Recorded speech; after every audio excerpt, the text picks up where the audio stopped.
कांग्रेस को करप्शन के नीति पर कि कांग्रेस सरकार बहुत करप्शन करती है, इस आधार पे बीजेपी सरकार ने कांग्रेस को भारी मात्रा में है। क्योंकि अगर देखिए, अब जितना भी मिशन देखिए, जल जीवन मिशन हो गया या सड़क बनाने का जितना भी योजना हो गया, ये पहले जो करप्शन होता था, अभी का करप्शन का सिस्टम अलग है। आप ऑफिशियल करप्शन होता है। जोहार, नमस्कार, मैं हूं रंजीत कुमार।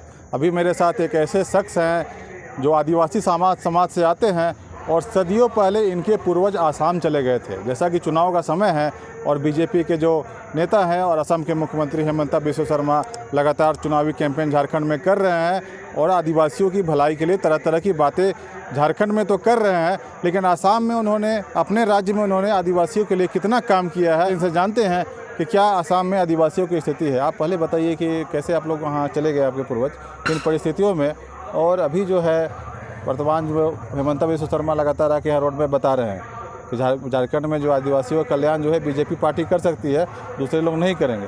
अपने राज्य में मुख्यमंत्री होते हुए उन्होंने आप लोगों के लिए क्या क्या काम किया है? सबसे पहले तो मैं जोहार जनाता हूँ सबों को, और मैं ये बात बोलना चाहता हूँ कि हाँ, 200 साल पहले हमारे पूर्वज यहाँ से ले गए ब्रिटिश शासन के द्वारा, और जब आसाम के चाय बागान के जो खेती बाड़ी करने के लिए लिए गए, उसके आगे भी आसाम में बहुत सारे आदिवासी भाई बहन अलग अलग स्टेट से आए थे। और अभी फ़िलहाल आसाम में फ़िलहाल 80 लाख से 1 करोड़ जनसंख्या के हमारे आदिवासी भाई बहन रह रहे हैं। वहाँ करीबन 800 से 850 जो रजिस्टर्ड चाय बागान है, और उससे भी अनरजिस्टर्ड भी बहुत सारे चाय बागान हैं जहाँ हमारे आदिवासी भाई बहन लोग काम कर रहे हैं। और हमारा जो परसेंटेज ऑफ पॉपुलेशन है आसाम में करीबन 20%, 20% आसाम के पूरा परसेंटेज के पॉपुलेशन में 20% हमारा आदिवासी पॉपुलेशन आसाम में है।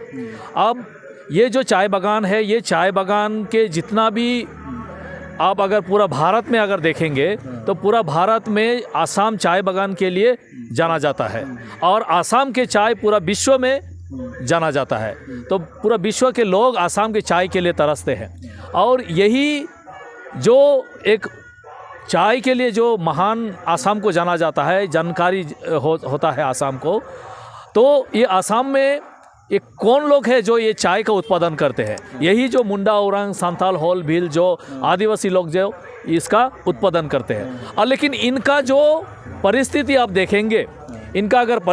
देखेंगे, तो सबसे पहले तो इनको जो जनजाति का मर्यादा जो होता है, जनजाति मतलब एसटी का जो स्टेटस आज तक आसाम में नहीं मिला है। मतलब 200 साल से, लगभग 100-200 साल से लोग रह रहे हैं, आदिवासी समाज के लोग हैं जी। ये सब लोग जानते हैं कि आदिवासी समाज के लोग हैं, लेकिन फिर भी उनको आदिवासी का दर्जा जो है असम की सरकार, जो है हेमंत बिस्वा शर्मा की सरकार ने नहीं दिया है। इसके पीछे क्या मंशा है, क्या कारण है? एक तो हो गया कि देखिए, एक लगातार हमें ये बोला जाता है कि ये तो बाहर का है, तो इनको अगर हमें एसटी दिया जाएगा तो लगभग पूरा आसाम एसटी स्टेट से डिक्लेयर हो जाएगा। और इस हिसाब से उनका जो पॉलिटिकल राइट्स हम पर होने का एक डर है। हाल ही में जो डिलिमिटेशन किया गया, वो डिलिमिटेशन में भी हम लोग देखने को मिला जो हम लोग का पूरा जितना कॉन्स्टिट्यूएंसी है उसमें से 30-35 में हमारा आदिवासी का गढ़ था।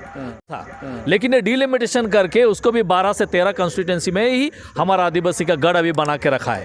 और हमारा 60 to 70% हमारा आदिवासी का गढ़ होने के बाद भी हमें वहाँ डी रिजर्व किया जाता है। तो इस तरीके से कि आसाम के आदिवासियों को कहीं पॉलिटिकल राइट्स ना दिया जाए, आसाम के आदिवासी कभी एमएलए, एमपी या जो भी पॉलिटिकल लीडर्स ना बने, ये एक षड्यंत्र जो बीजेपी सरकार कर रही है।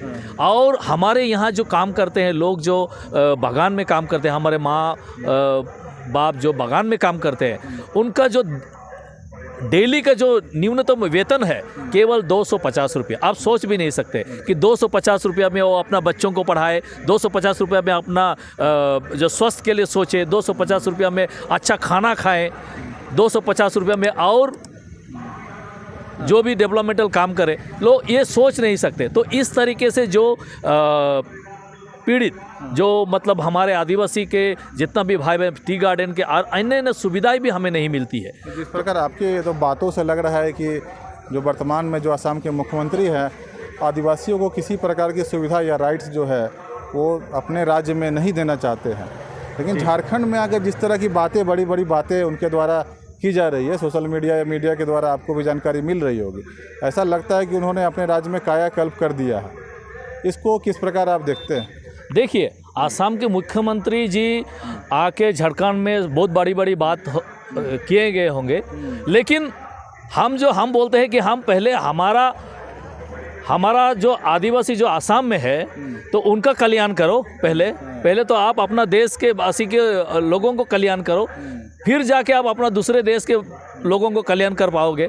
ये एक क्या है कि ये एक बीजेपी के एक कि झारखंड को देख रहे हैं। झारखंड यहाँ पे एक संपद से भरा हुआ है और बीजेपी का ये अडानी का ये एक प्रोसेस चल रहा है कि कैसे झारखंड को बीजेपी कब्ज कर सके और यहाँ के जो संपद है उसको कैसे हड़प कर सके। तो ये पूरा बीजेपी का एक मुहिम जो चल रहा है, ये कुछ नहीं लेकिन झारखंड को जो आदिवासी का गढ़ है, झारखंड जो आदिवासी का देश है, ये देश को ख़त्म करने का एक प्रयास है। ठीक है। तो आपकी बातों से तो सारी बातें समझ में आ रही है, लेकिन एक और विषय पे आपको मैं बात पूछना चाहूँगा आपसे कि जिस प्रकार यहाँ आके बात वो कर रहे हैं, भाषण भी कर रहे हैं और मीडिया से हम लोग से भी इंटरेक्ट हुए तो बात कर रहे थे, जैसे लग रहा है कि सारे जो भ्रष्ट लोग हैं, भ्रष्टाचार जो है झारखंड में बहुत फैला हुआ है और आसाम में जो है भ्रष्टाचार के मामले में पूरा क्लीन है। वहाँ कुछ भी एकदम जो है सारा काम जो है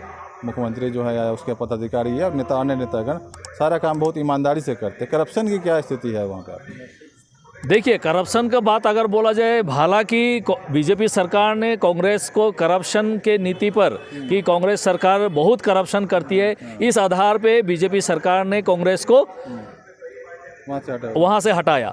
लेकिन जो करप्शन का प्रोसेस यहाँ पे जो है ये बहुत बड़ी मात्रा में है, क्योंकि अगर देखिए अब जितना भी मिशन देखिए, जल जीवन मिशन हो गया या सड़क बनाने का जितना भी योजना हो गया, ये पहले जो करप्शन होता था, अभी का करप्शन का सिस्टम अलग है। अब ऑफिशियल करप्शन होता है।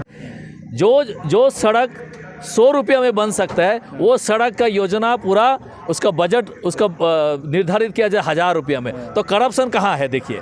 तो ये एक बहुत सोची सीधी मतलब करप्शन हो रहा है। और मतलब ऐसा नहीं है कि इसमें लोगों को नौकरी दिल रहा, ठीक है, नौकरी मिलता है लोगों को, नौकरी अगर मिलता है, लेकिन कहीं ना कहीं इसमें भी करप्शन जरूर है।